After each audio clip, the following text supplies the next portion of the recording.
Hi everyone, it's QuickyBaby and welcome back to World of Tanks, and specifically welcome to the story of how I became a father in World of Tanks. And let me explicitly state that it is just in World of Tanks. Over the years of being a content creator, which pretty much this is my 10th anniversary, rocking up in 2022, yeah, the fascination about when I might spawn forth clones of myself, it got old pretty quickly. Today, however, it's going to happen to me in-game. How exactly one becomes a father in World of Tanks? Well, you're just going to have to wait a little while.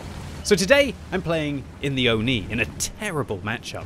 This is a tier 7 Japanese heavy tank, and it's a bit of a chonker.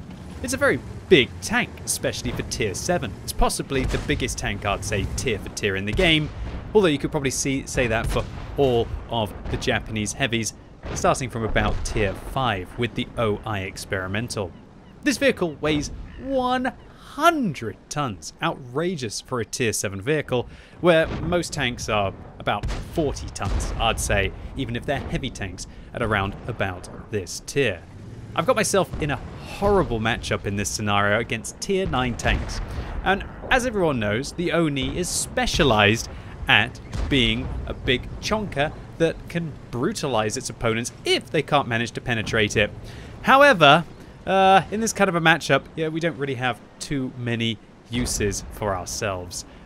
If we're going to be engaging the Emil 2, that's got an auto-loading 120mm that's going to be able to go through the front of my tank and reduce my hit points by about 3/4 in about 2 to 5 seconds. But oh, maybe an opportunity to actually be useful. Ladies and gents, what a preposterous situation that we have found right at the start of this game. 2 minutes in, and somehow a Moistion with Arnie on the front of his mudflap has managed to get themselves stuck in a top tier matchup. Here we have two small heavy tanks at tier 7, the IS-2S and the VZ-40-41, that even when you combine these two tanks, they don't even weigh what the Oni does. Now this Moistion, it actually weighs about 170 tons. It's the prototype mouse at tier 9.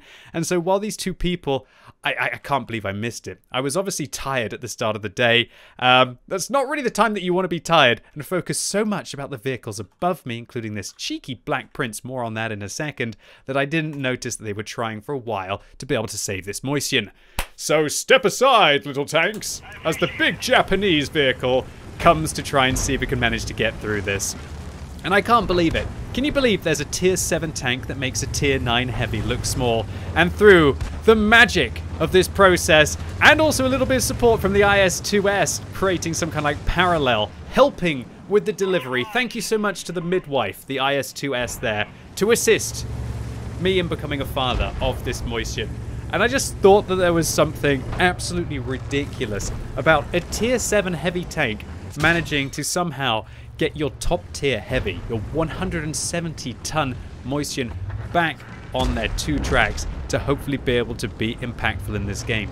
Now, whenever I have a round like this, where you've managed to save a tank, you almost feel that like they're your child now, and you kind of want to go on to see them do well. So we're going to have to see in this game whether the Moistion's going to end up as being a disappointing child, or whether the Moistion's going to be able to carry this one. Alright, so this Black Prince above me, he's in just as awkward of a situation as I am. I'm going to just lock down the tracks of that UDES 14 above me. Probably should have gone for the damage there. I really thought that I'd be able to overmatch the side of the Swedish tank, but when I've only got a 105mm gun on this vehicle, he'd have to have about 100mm of side armor. Sorry, no, he wouldn't have to have 100mm of side armor. He'd have to have less than 35mm of side armor for me to not only track them, but to also overmatch them. So this Black Prince is raining down gold on my tank. And unfortunately, while I was engaging them, you saw just how bad the side armor of this vehicle is, and the IS-5 on the enemy team pretty much took away 1/4 of my hit points with a single shot. This cheeky British heavy tank above me right now, I kind of feel sorry for them that they're in this kind of a matchup as much as I am. And so I think it's just such a bizarre game so far, this whole situation. A Black Prince made it up on the hill. It is now shooting down on an Oni, but got some revenge. One of the worst things about the Black Prince will immediately become apparent to all of you. And that is that the hull actually extends down the entire length of the track. The track isn't some kind of suspension. The track actually goes over the hull, and so you can actually shoot up into the track and also be able to damage the vehicle there as well. You can even, with very good penetration guns, manage to go through the front of the track on the Black Prince and be able to damage the tank as well. It made the vehicle pretty much one of the worst tier 7s that a lot of people will ever have to play. Alright, so far 1 kill on a Black Prince, and I've just decided to do what I can in a matchup like this, and that is to try and proxy spot the Progetto above me and the IS-2S, and hopefully allow the tank destroyers at the back of the map to be efficient. Unfortunately for us, however, it's just a little Jagdpanther at the back, and the Jagdtiger on my team instead has decided to go after the Defender. And yeah, if you just basically give your broadside to all of the tanks up on the hill, it doesn't matter if you're a top tier tank destroyer, it's not going to work out too well for you. And suddenly, this game is looking like a bit of a disaster. Right up until my son arrives once again, just as I was getting bored in my old age and I need something to give me a meaning of life or to keep me company. The Moistion just rocks forwards. And just look at this. It's just so preposterous to me that a tier 7 tank is making this tier 9 slow. Don't worry, son, I can still help you, trying to be able to prove my worth in my old age, as I'm going to basically play the support role here for the tier 9 German heavy tank as they make their way up onto the hill. Now, the Moistion decided to go to the rocks and then turn in, I guess because he's worried about getting hit by maybe the IS or the T-30. Although now just driving out, hopefully they're going to be able to hit the Progetto here. Or what are they going to choose? Ah, they choose a Super Hellcat. Well done, Mr. Moistion, as we managed to claim our first kill of our comeback. Second kill. I asked the Moistion for help, and they say they're going to help me, and am I going to say thank you as well? Well, not quite yet, because I'm not sure if they really are. Okay, so I'm a little bit concerned now, because there's a UDES 14.5 on top of the hill. The Progetto's making their way around, and the Progetto decides to run away from the Moistion, as you would expect, and to come after me instead. Come on, Japanese armor. Oh. Come on, really good 100-ton armor. Oh. Come on, really, really good 100-ton armor. Oh. Well, at least I managed to take out the Italian medium tank there, as the auto-reloading Progetto 46 is shut down, although it did cost me a lot. Still not a bad trade. It's just, I feel like in this close game, I need just a few more hit points. Talking about hit points, it looks like my son has been hoarding all of the health that comes with youth in this game. Still at 2,374 hit points. I should keep my mouth shut. It's unfortunately a sneaky UDES 14.5 gets behind my son. And so, you know what, as any self-respecting father, I think it's time to go and take a look at this Swedish medium tank and try to make sure they stop messing with the Moistion, who I'm hoping is going to be able to deal with the Emil or deal with the IS-5 in that scenario. Okay, so the IS might be spotted on my right, and now the very precarious situation of trying to get a Japanese heavy tank off a hill that weighs 100 tons. Gravity has a big effect on a vehicle that is this heavy, and luckily we don't even lose a single hit point as we sneak up right behind the UDES and shut them down. Now I just want to pause for a second and focus on something that I was trying to do.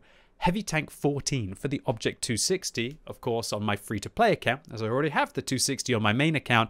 We need to get one more kill. But at the time, I didn't realize that I've already damaged heavy tanks and medium tanks, and I was probably needing to get the only tank destroyer left on the enemy team. So in my excitement, I was thinking, let's go after the IS. Surely my Moistion's going to be able to handle himself, and oh dear, I double take, wondering how in goodness gracious' name does our Moistion manage to lose 2,000 hit points that quickly? So why don't we go and take a look? Why don't we go and take a look at my son and what they decided to do in this scenario?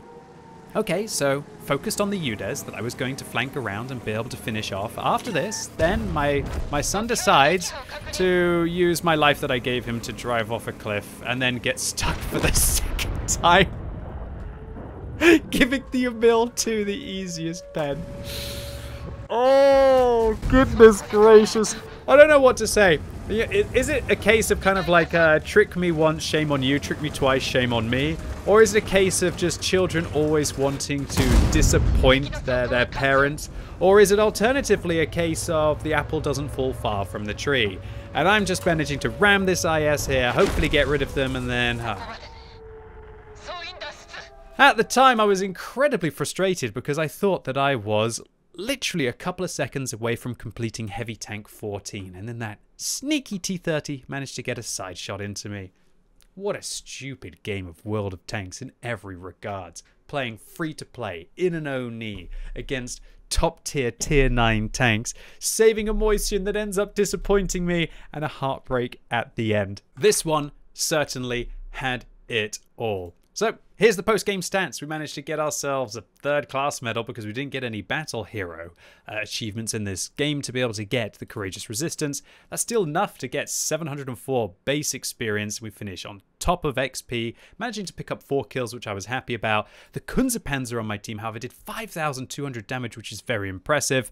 And our Moistion put in a couple of shots at least. Well, I guess you could give them life, but you can't tell them how to spend it. And to be very fair to the Moistion, I do believe that when they were trying to jump down on that wreck, they were trying to bounce off the hill safely to give it a go to try and interrupt the cap circle. So I don't think they were doing anything wrong at all. And maybe I'm trying to embellish for a little bit of comedic effect. And to be fair, this game, I think it was funny enough by itself. It was one of the most stupid games I've played in the last month. But honestly, it's one of the reasons why World of Tanks is so fun, and especially why playing Japanese heavy tanks is so fun, that sometimes it's these extra stupid tanks that create extra stupid moments that just makes World of Tanks feel so special. Anyway, ladies and gents, boys and girls, that was the story of how I became a father in World of Tanks, at least. I hope you enjoyed this silly video today. If you do, give it a thumbs up. If you hated it, give it a thumbs down. And as always, thank you so much for watching. You've been epic, and hopefully I'll see you soon.